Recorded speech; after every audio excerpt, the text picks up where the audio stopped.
grâce de Dieu, nous commençons la deuxième épître de Timothée. Amen. Deuxième épître de Timothée.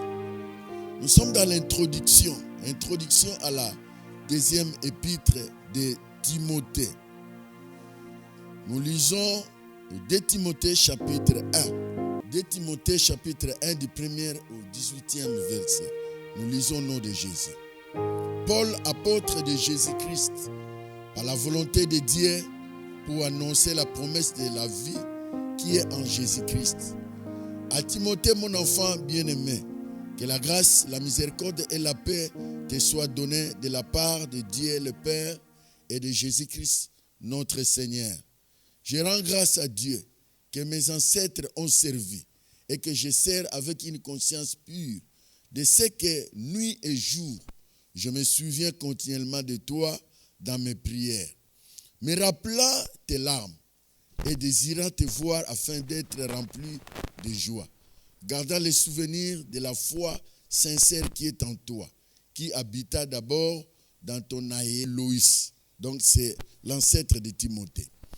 Et dans ta mère Eunice, et qui, j'en suis persuadé, habite aussi en toi. C'est pourquoi je t'exhorte à ranimer le don de Dieu que tu as reçu par l'imposition de mes mains. Car ce n'est pas un esprit de timidité que Dieu nous a donné, mais un esprit de force, d'amour et de sagesse. N'aie donc point honte du témoignage à rendre à notre Seigneur, ni de toi, ni de moi, son prisonnier. Mais souffre avec moi pour l'évangile. Par la puissance de Dieu qui nous a sauvés et nous a adressé une sainte convocation, non à cause de nos œuvres, mais selon son propre dessein, selon la grâce qui nous a été donnée en Jésus-Christ avant les temps éternels, et qui a été manifesté maintenant par l'apparition de notre Sauveur Jésus-Christ, qui a détruit la mort et a mis en évidence la vie et l'immoralité par l'évangile. C'est par cet évangile que j'ai été établi prédicateur et apôtre, chargé d'instruire les païens. Et c'est à cause de cela que je souffre ces choses. Mais j'en ai point honte, car je sais en qui j'écris, et je suis persuadé qu'il a la puissance de garder mon dépôt jusqu'à ce jour. Retiens dans la foi. Retiens dans la foi et dans la charité qui est en Jésus-Christ les modèles de saintes paroles que tu as reçues de moi. Garde le bon dépôt par le Saint-Esprit qui habite en nous.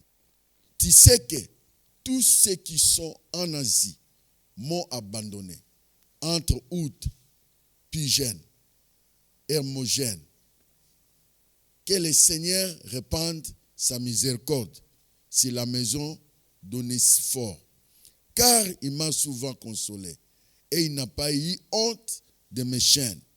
Au contraire, lorsqu'il est venu à Rome, il m'a cherché avec beaucoup d'empressement et il m'a trouvé. Que le Seigneur lui donne d'obtenir miséricorde auprès du Seigneur en ce jour. Tu sais mieux que personne combien de services il m'a rendu à Éphèse. Que notre Dieu soit béni. Et si nous pouvons acclamer la parole de Dieu, elle est digne de confiance. Amen. Introduction à la deuxième épître de Paul à Timothée. Nous sommes en train de parler des épîtres de Paul à Timothée. Nous sommes à l'introduction. Pourquoi étudier cette épître? Pourquoi étudier cette épître? La deuxième épître de Paul à Timothée met l'accent sur la force que donne un témoignage de Jésus-Christ. Un témoignage de Jésus-Christ en nous, ses enfants. Nous étudions l'épître de Timothée, l'épître de Paul plutôt à Timothée. Pourquoi? Parce que de là, il y a les enseignements. Paul a donné les enseignements très à la vue d'un enfant de Dieu. Autrement dit, pour que chacun de nous, cet épître met l'accent sur la force que donne un témoignage de Jésus-Christ. Un témoignage de Jésus-Christ. Nous venons de lire 1 Timothée chapitre 2 Timothée chapitre 1 à 2. Dans 7 et 8, on dit quoi? Car ce n'est pas un esprit de timidité que Dieu nous a donné, mais un esprit de force, d'amour et de sagesse. N'ayez donc point honte des témoignages à rendre à notre Seigneur, ni de moi, son prisonnier, mais souffre avec moi pour l'évangile. Autrement dit, tout enfant de Dieu qui a Jésus, qui a accepté Christ comme Seigneur et Sauveur, il a un témoignage à rendre. Amen. Il a un témoignage à rendre. Il a des choses à dire aux païens. Qu'est-ce que Dieu a fait de moi? D'où Dieu m'a ramassé? Et d'où Dieu m'a ramassé? Et il entre dans ma menée où? Donc, autrement dit, nous devons témoigner Jésus-Christ. En langage simple, nous devons partager l'évangile avec les autres. Nous devons partager l'évangile avec les autres. Tout enfant de Dieu qui ne témoigne pas Christ, qui ne témoigne pas le bienfait de Jésus dans sa vie, il y a des problèmes sérieux dans sa vie. Amen.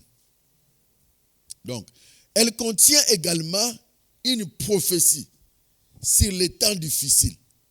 Donc, l'évangile de Timothée, l'évangile de Paul à Timothée, contient aussi une prophétie sur les temps difficiles qui existait et qui existerait à l'époque de Paul et Timothée et dans notre époque. Amen. Ainsi que dans les derniers jours. C'est ainsi que si vous lisez 2 Timothée chapitre 3, 2 Timothée chapitre 3, on nous dit, sachez que dans les derniers jours, il y aura les temps difficiles. Sachez que dans les derniers jours, il y aura les temps difficiles. Dans l'épître de Paul à Timothée, on parle aussi de ce qui va venir dans les derniers temps. Dans les derniers temps, il y aura beaucoup de choses, beaucoup d'enseignements, beaucoup de faux prophètes. Les gens deviendront amis de l'argent, égoïstes, ingrats, déloyaux, insensibles aux choses de Dieu. Ils auront la démangeaison à écouter des fables. Donc, l'épître de Paul à Timothée nous enseigne, nous éclaire sur beaucoup de choses qui se sont dites. Qui se sont dites. Amen. On dit encore, c'est pour aider Timothée. Pour aider Timothée dans des difficultés qu'il raconte ou qu'il raconterait. Paul lui recommande de faire confiance aux Écritures et aux dirigeants de l'Église pour aider Timothée dans les difficultés qu'il raconte. Paul lui recommande de faire confiance aux Écritures et aux dirigeants de l'Église et de se fier à la véritable doctrine. Donc, ici, Paul écrit à Timothée. Il lui dit d'avoir confiance à la parole de Dieu. Cette parole va t'aider dans les moments difficiles. Il y aura les temps où la parole de Dieu deviendra rare. Mais pendant ce temps-là, vous devez avoir confiance aux Écritures, autrement dit, à la parole de Dieu. Non seulement aux Écritures, à la parole de Dieu, mais aux dirigeants des églises, c'est-à-dire aux responsables des églises. Vous avez confiance aux Écritures, mais aussi confiance aux responsables de l'église, qui peut te conduire, qui peut te guider, qui peut t'orienter. Amen. La parole de Dieu nous enseigne tous, nous éclaire tous, nous donne des lumières à suivre. Mais les serviteurs de Dieu nous donnent quelques orientations. L'étude de ces livres apprendra aux chrétiens. L'étude de ces livres, lesquels, les épîtres de Paul, nous apprend des points de doctrine et les principes qui peuvent nous permettre de vivre fidèlement dans les temps difficiles, les derniers jours. Donc, en lisant les Écritures, en comprenant les Écritures, les enseignements que Paul a donnés à Timothée, qui sont aussi nos enseignements aujourd'hui, chacun de nous aura la facilité de comprendre ce qui se passe dans les derniers temps. Et il saura comment se comporter par rapport à tous ces événements du fin des temps. Amen. Les événements de fin des temps. Comment nous devons nous comporter par rapport à tous ces événements et que devons-nous faire pour éviter le pire. Amen. C'est important que chaque enfant de Dieu ait quelque chose par rapport à ses enseignements. Par rapport à ses enseignements. Dans 2 Timothée, 2 Timothée,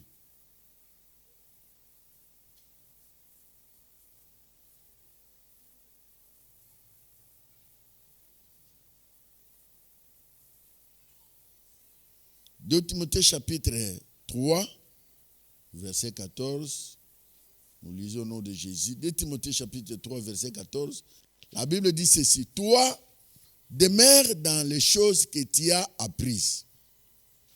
Toi, demeure dans les choses que tu as apprises et reconnus certaines, sachant de qui tu les as apprises. Dès ton enfance, tu connais les saintes lettres qui peuvent te rendre sage, assailli par la foi en Jésus-Christ. Verset 16.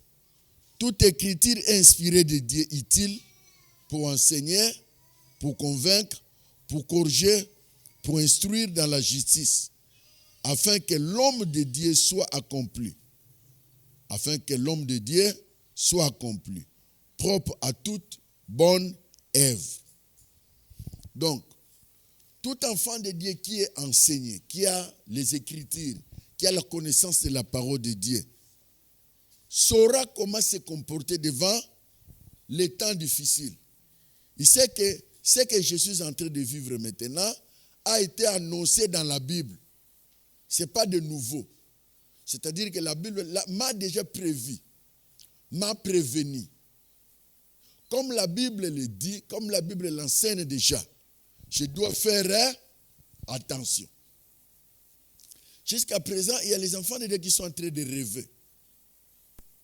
Jésus revient bientôt. Dans la Bible, la plupart des signes sont en train de s'accomplir petit à petit. Donc, l'enlèvement n'est pas si loin. Le retour de Jésus n'est pas si loin. Donc, tout enfant de Dieu, tout chrétien doit impérativement se préparer. Il doit se préparer pour se tenir bon. Nous attendons le pouls. Jésus revient bientôt. Donc, quand tu entends le bruit de guerre, quand tu entends beaucoup de choses qui ne marchent pas dans la vie. Les choses sont en train de se compliquer, tout qu'on sort là. Sache-le que Jésus revient bientôt. Ce sont des signes de temps qui sont en train de s'accomplir. Donc, Paul l'a annoncé dans ses épîtres à Timothée. Donc, nous aussi, nous sommes avertis. Amen. Qui a écrit cette épître? C'est Paul. C'est Paul qui a écrit cette épître à Timothée. Si nous lisons 2 Timothée chapitre 1 et verset 1, nous verrons que c'est Paul qui a écrit.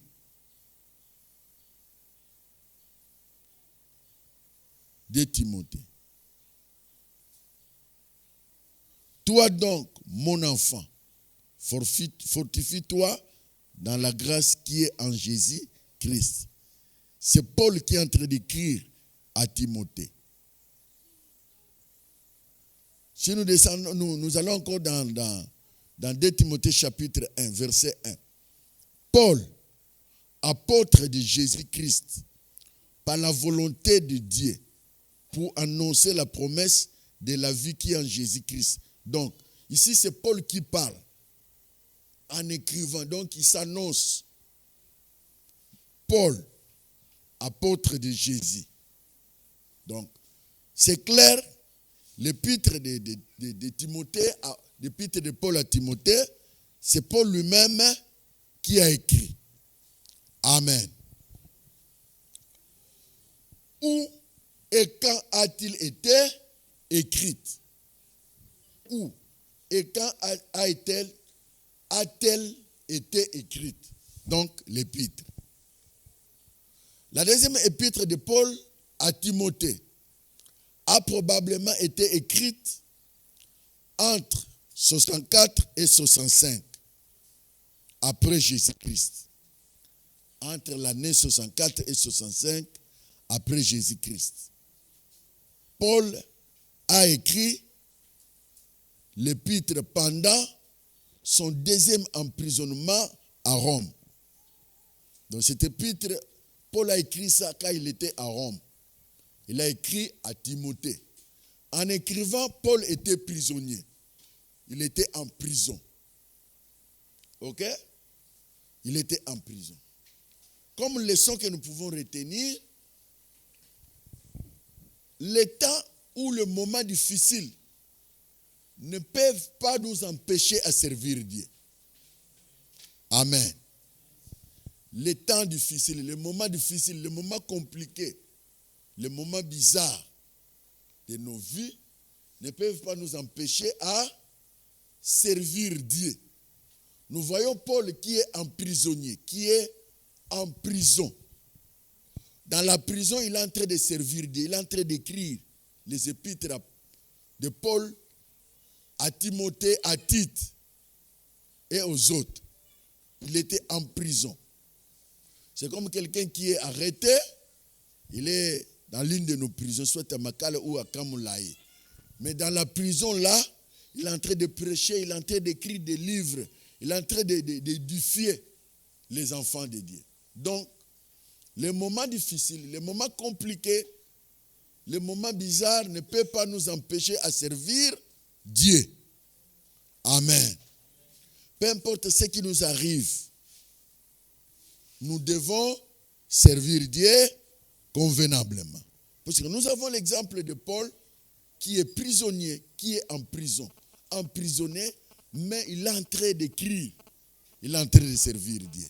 Amen. Que Dieu soit béni. Si nous lisons 2 Timothée chapitre 1, verset 16. 2 Timothée chapitre 1, verset 16. Nous allons voir qu'est-ce que la Bible nous dit. Que le Seigneur répande sa miséricorde sur la maison d'Onéphore, car il m'a souvent consolé. C'est-à-dire, c'est quelqu'un qui est dans un état de tristesse, qui a besoin de consolation. Il est en train de rendre grâce, car il m'a souvent consolé. Il n'a pas eu honte de mes chaînes. Donc, il est enchaîné en prison, mais il est en train de servir Dieu. Les situations compliquées de la maison, de la famille, situations compliquées sociales, ne peuvent pas t'empêcher à servir Dieu. Par conséquent, celui qui sert Dieu dans des situations difficiles et compliquées, Dieu l'honore. Et Dieu le bénit encore. Quand il les regarde, voilà, ma fille ou mon fils, dans tel état, il continue à me servir. Non, c'est que moi aussi, je dois faire quelque chose. Amen. Donc, servons Dieu. Servons Dieu. Peu importe notre état, peu importe notre situation, peu importe ce qui nous arrive, ayons l'occasion de servir Dieu. Ayons l'occasion de servir Dieu. Les chrétiens charnels ou des bébés spirituels qui se découragent, il a un problème avec son frère, avec sa sœur, donc il y a une église. Et cette église, l'église, nous venons pour Dieu, nous venons servir Dieu. Même moi, votre frère, qui est votre pasteur, je ne peux pas te décourager à servir Dieu. L'église ne m'appartient pas. L'église, c'est pour tout le monde. Est-ce que vous êtes avec moi? Donc, aucun homme, aucun enfant de Dieu au milieu de nous ne peut se décourager parce que tel l'a dit ça, ou tel a fait ça, ou tel l'a répondu de telle manière, ou tel n'a pas voulu faire ça. Ça, c'est être bébé spirituel. Les enfants, vous m'entendez? Nous ne sommes pas des bébés spirituels. Nous avons grandi. Nous avons la maturité. Je ne peux pas, le frère Mayer ne peut pas me décourager de servir Dieu. Le frère Patrick ne peut pas me décourager de servir Dieu. Le frère Raoul ne peut pas me décourager à servir Dieu. Nous sommes des hommes avec nos imperfections. Nous tous, nous sommes malades, je l'ai déjà dit. Nous sommes à l'hôpital. Nous sommes en train de chercher quoi? La guérison. Auprès de qui? Auprès de Jésus. Alors, aucun homme au milieu de nous ne peut te décourager. Soit par son comportement, soit par ses paroles, soit par ses agissements. Ça ne peut pas nous empêcher à servir notre Dieu. Amen. Que Dieu vous bénisse. À quoi, plutôt à qui a-t-elle été écrite? À qui a-t-elle été écrite et pourquoi? À qui a-t-elle été écrite et pourquoi? Dans cette lettre, Paul encourage Timothée. Il encourage Timothée, parce qu'il est en train d'écrire à Timothée, qui est son fils. Il encourage Timothée et offre du soutien pour aider à poursuivre après sa mort imminente. Donc, Paul encourage Timothée à servir Dieu, à suivre Dieu, à faire l'œuvre de Dieu convenablement. Même après la mort de Paul. Amen. Même après la mort de Paul, que l'œuvre de Dieu continue. Est-ce que vous êtes avec moi? La bonne a commencé avec le pasteur Vernon. Le pasteur Vernon est mort. La bonne n'est pas mort. La bonne continue. Et on continue à implanter, on continue à envoyer les missionnaires, on continue à envoyer les serviteurs de l'Institut biblique, on continue à penser à ouvrir. Mais celui qui est venu avec la bonne, qui a commencé la bonne au Congo, il est déjà mort. Ça veut dire, même moi, Dieu peut m'appeler, soit par la mort, soit par une autre mission ailleurs. Je peux aller ouvrir une autre extension. Si Dieu me dit de quitter Matadi ou de quitter la bonne Kalankal, d'aller ailleurs, je pars. L'église reste. Est-ce que vous êtes avec moi? L'église reste, puisque l'église ne m'appartient pas. Tout ce que vous voyez ici, Même quand on va acheter notre parcelle, on va construire. Si Dieu me dit de quitter, je quitte, je pars. Je pars avec ma femme et mes enfants. Et l'église continue avec d'autres serviteurs. Donc l'église, la mission doit, Paul encourage Timothée à continuer dans cet élan-là. Quand même après ma mort, la mission doit continuer. Amen. La mission doit continuer. C'est pourquoi chez nous, nous ne mettons pas accent sur l'homme. Nous mettons l'accent sur qui? Jésus. Vous ne verrez jamais. Le pasteur Raoul n'est pas ici. Tiens, vidéo ou cassette mobile de la prédication. Ils ont été. L'église continue, le Saint-Esprit continue avec ceux qui vont rester. Est-ce que vous êtes avec moi? Le Saint-Esprit ne s'arrête pas à moi. Le Saint-Esprit est à tout le monde. Le Saint-Esprit est à tout le monde. Dieu peut susciter un enfant. Le plus petit enfant, il continue l'œuvre. Le Saint-Esprit, c'est dans la vie de tout le monde. On ne peut pas mettre radio, cassette ou bien vidéo ou CD. Toujours là dans ma tête à papa. Papa zate to là. Wane za idolâtrie. Et puis ça buzoba. Mukolo CD wane kozika. Tezu virus. Bon tu mateni. Ça peut arriver non? Oh, CD baby. Virus. Maintenant tu CD nin. Ya mateni. Le Saint-Esprit est pour tous. L'œuvre de Dieu va continuer. Ça ne peut pas se limiter par moi.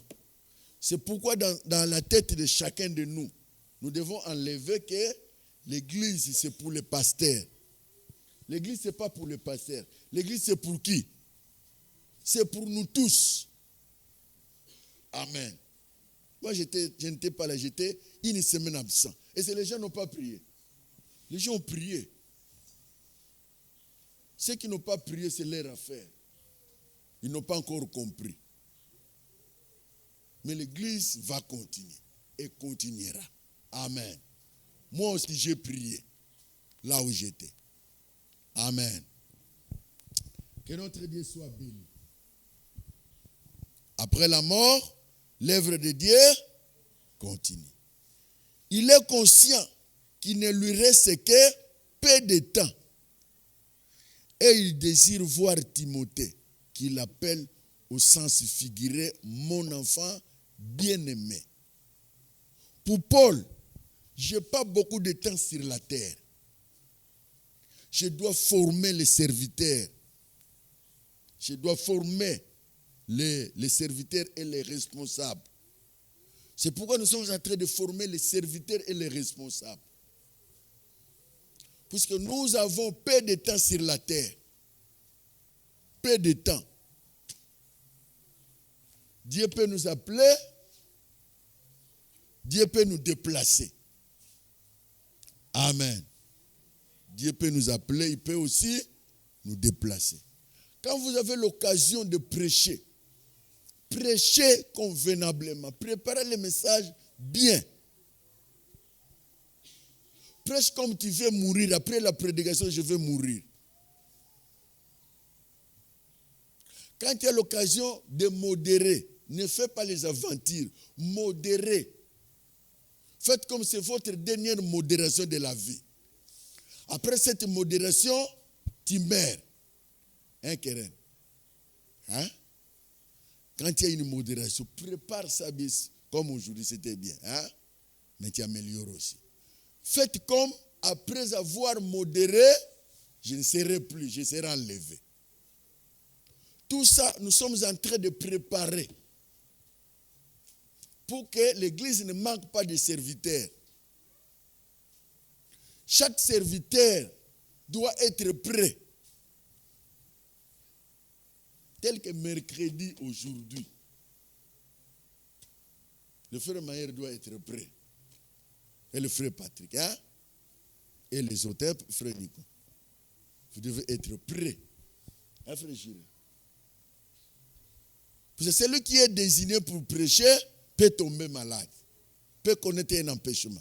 Et s'il n'y aura pas culte, non, pasteur Raoul Montalinga peut s'étudier biblique à Zate, donc, tout le monde est louange. Non, tout le monde est capable de faire quelque chose. Même Sœur Guette peut passer, il prêche.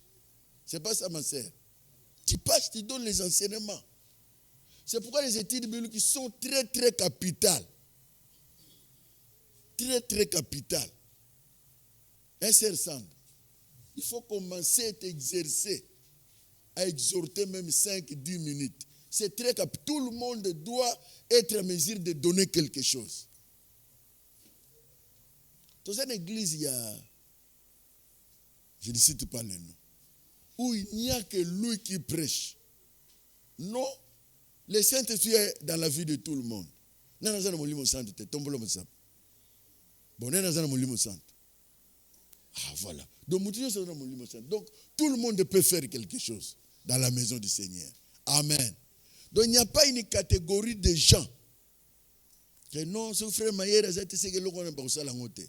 Non, ce frère Patrick est salité, c'est que moi, ce frère Guilazate, c'est que moi, ce Girazate. Non, à l'église, ça ne peut pas être comme ça. Amen. Je suis en train d'envisager une église de serviteurs et servantes où tout le monde est capable de faire quelque chose. Est-ce que vous êtes avec moi? Tout le monde est capable de faire quelque chose pour Dieu. C'est ça notre mission sur la terre. Chacun de nous rendra compte à Dieu. Il y a un don, il y a un talent que Dieu lui a donné. Attendez, vous verrez, quand nous aurons notre convention, vous verrez ces Américaines-là, des femmes qui sont en train d'apporter la parole de Dieu. Des femmes, des jeunes aussi. Ils verront ici, ils viendront nous prêcher. Ils quittent les États-Unis en train de sillonner le monde entier pour annoncer l'évangile. Ça fait du bien. Tout seulement au Congo, on pense que l'évangile, c'est seulement les hommes qui peuvent prêcher. Qui vous a dit ça? Le Saint-Esprit est descendu sur les hommes et sur les femmes. Amen. Que Dieu soit béni. Chacun de nous doit faire quelque chose. Vous avez compris? À la fin de sa lettre, Paul demande que Timothée et Marc lui rendent visite. Et lui apportent quelques affaires qu'il a laissées. Donc ça prouve qu'ici, il y a un problème de communion fraternelle et d'amour. Une bonne leçon qui est là. Comment Paul, en sortant de prison, il demande à Timothée et à Marc de lui apporter des biens qu'il avait laissés. Ça veut nous dire, ça nous dit quoi? C'est que pendant que Paul était en prison, Timothée et Marc, babombe la kebilo. Ça veut dire ça, non? Est-ce que vous me saisissez? Donc pendant qu'il était en prison, donc Paul et Timothée ont gardé les biens de Paul dans leur maison. C'est signe d'amour et de quoi? Et de communion fraternelle. Communion fraternelle et koufa, ils allaient susciter. C'est à l'église on doit avoir la communion fraternelle. L'équipe ne peut pas terminer sans que se salit. Ah bonjour maman, bonjour, comment ça va? Ah bonjour papa, ah bonjour. Ah santé, à la maison. Ah je vais bien. Ah comment, ça fait longtemps que je ne te vois pas. Comment vous appelez? Il y a des gens qui ne se connaissent pas ici. Au monde Angela, bonjour ma sœur. Ma sœur. Esayote. Mais c'est pas ta sœur qui tu pries avec elle à l'église. Frère, s'il vous plaît, frère. Bengalanga frère wana. Non. C'est manque de communion fraternelle et d'amour. Hein? Manque de communion fraternelle et d'amour. Donc, à l'Église, Paul nous donne un enseignement fort et profond sur la communion fraternelle et l'amour. C'est ce qui nous demande de faire le suivi, de visiter votre frère, votre sœur quand il n'est pas là, quand vous ne l'avez pas vu. Au côté de mon nazaki malade. Oh, vous êtes malade, tu as dit à qui? Ah, na bossa na iko benga. Oh, yo za na kati église, vous na bateau, vous na famille. Tu es malade, tu n'appelles personne. Tu ne signales personne. C'est pas bon. Mususu voyez na kenda na e ayebisa ta mutute. Ni responsable ya département, ni pasteur, ni batu bazakana bango bayebito suki boyazongi. Na sala ki awate? Allo bango pena isengo. Na sala ki awate na zongi? Osaki awate, mais qu'est-ce que tu as? Est-ce que tu as signalé? Manque à communion fraternelle. Et dans le bâtiment, ceux qui étaient s'il ment, on dirait ça n'a nyongwa mutu. Azo bimambango, on dirait ça n'a nyongwa mutu. Il ne sait même pas dire 3, 4, 5 personnes, bonjour, comment ça va, comment vous allez, tout ça. Abibaka, on dirait, moutozan avion. Flèche. C'est manque d'amour et manque à communion fraternelle. Amen. En réalité, l'église à l'époque, vous savez l'église à l'époque, comment on vivait? Et là, comme moutou, ils allaient quitter. Biloko, ils étaient en commun. Bandoli ensemble, besoin même biloko, toyoko lia, to meliti no tongo, na midi to le, no poko to le, to kabori to kelal. To quel amour. Mais les loups ba chrétien comme bomba biloko. Achaki maya loso. So muninga za wana maya wana babakisa bakopo. Iso toka memba zo bakisa. Et toki lisusu bake bakisa lisusu. Ba ezaki fo balambe loso be fufu o to sokola ban. Oyo kozikisa bana pamba. Pona uzanga kokaba. Bana baziki. Amen. Tout ça c'est quoi? Manque à communion fraternelle. Maintenant les chrétiens ne sont pas sensibles aux problèmes des autres. Par conséquent, le problème des autres, ça devient un sujet de critique.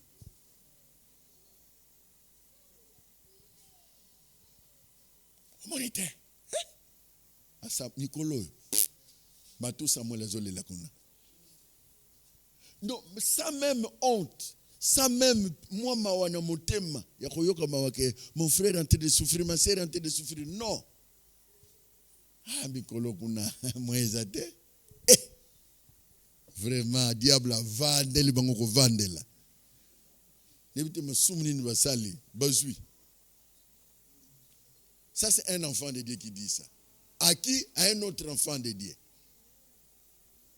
Au lieu que ce soit un sujet de prière. Non. Vous imaginez, celui qui était en prison, il sort, il demande à ses frères de leur apporter le bien. Timothée et Marc m'apportent le bien que j'ai laissé. Ah, quel amour.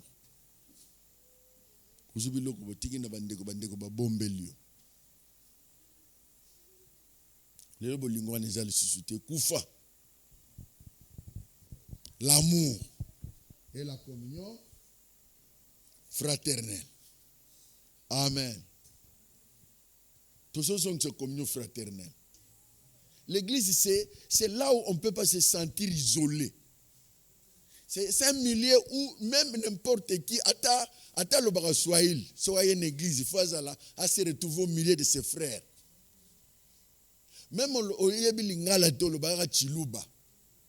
Quand tu te retrouves à l'église, tu dois te sentir à l'aise. Tu es au milieu de tes frères. Ce n'est pas un milieu où on doit critiquer, on doit te regarder, c'est comme non. Tout le monde est tout le monde. Tout le monde est quelqu'un. Et il est important. Amen. Tout que yo se bino et sengo, yo à l'ensemble. Donc, la communion fraternelle ne peut pas être réduite par nos comportements tribaux ethniques. Non. D'ailleurs, nga soki no yoki mutu. So no yoki oh biso batwa ya kotoyo. Je veux me fâcher contre toi. À l'église, pas question de Moulouba, pas question de Moussoaïl, pas question de Mungala, pas question de Mukongo. Nous sommes tous enfants de Dieu. Est-ce que vous me saisissez? Nous sommes tous enfants de Dieu. Pas question de tout le monde. On n'a pas besoin de ça à l'église, à la cité et au niveau des services. À l'église, nous sommes enfants de Dieu. On n'a pas besoin de tout le monde.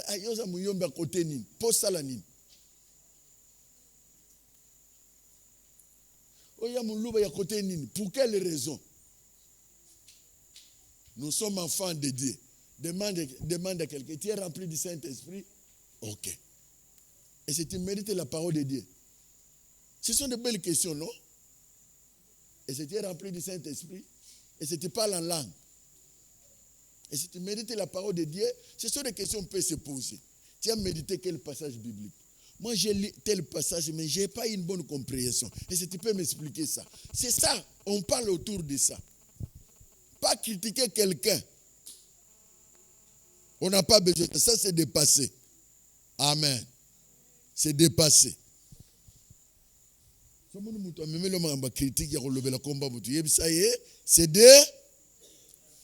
ça, ce sont des choses archaïques.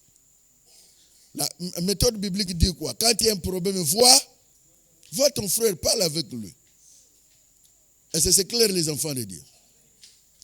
Bien que la lettre de Paul s'est adressée spécifiquement à Timothée, ces recommandations peuvent s'appliquer à tous les chrétiens qui vivent dans les derniers jours. En réalité, si nous lisons, cet épître a été adressé à qui? À Timothée. Mais la réalité peut s'appliquer dans nos vies quotidiennes. Est-ce que vous êtes avec moi? Pour tous les chrétiens.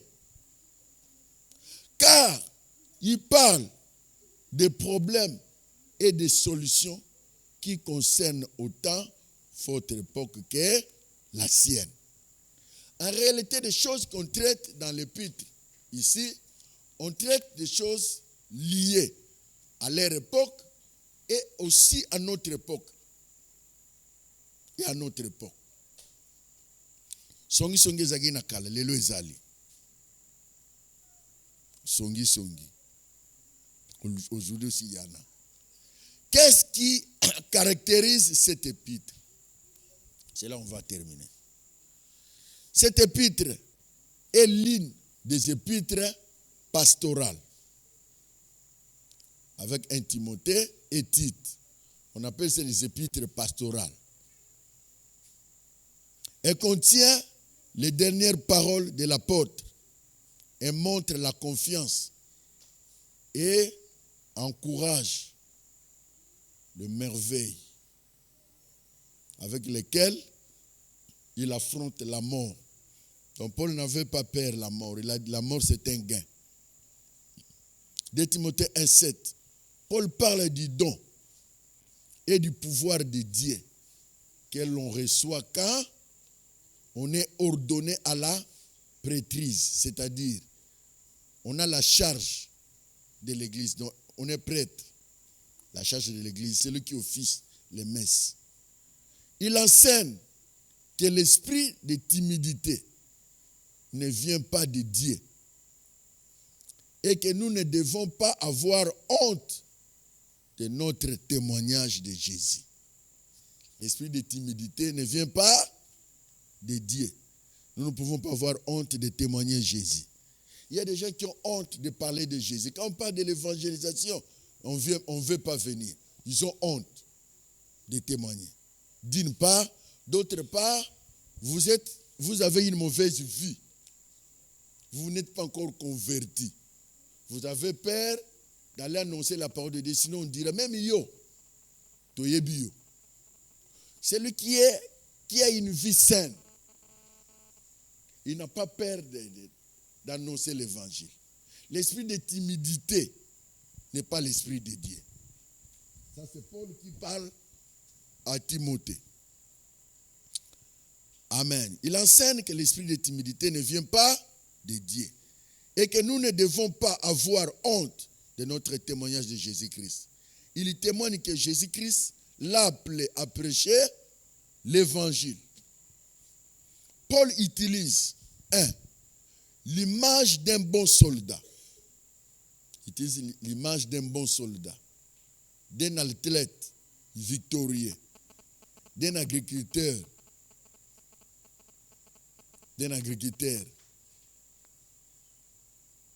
Illustre la nécessité de supporter la diversité afin de recevoir la gloire éternelle. Il compare les vrais instructeurs avec le faux et le vase d'honneur avec le vil. Toujours dans Timothée. Certaines personnes sont des vases d'honneur, d'autres les vases vils. Il avertit Timothée qu'il doit éviter les querelles et instruire patiemment les personnes qui ont besoin de se repentir. C'est pourquoi on l'appelle l'épître pastorale. Parce qu'ici,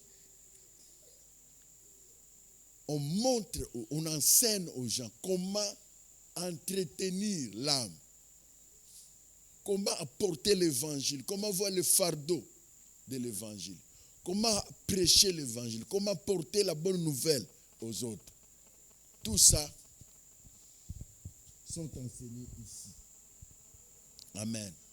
Paul décrit la situation unique des derniers jours et recommande à Timothée. Les derniers jours, les temps seront difficiles.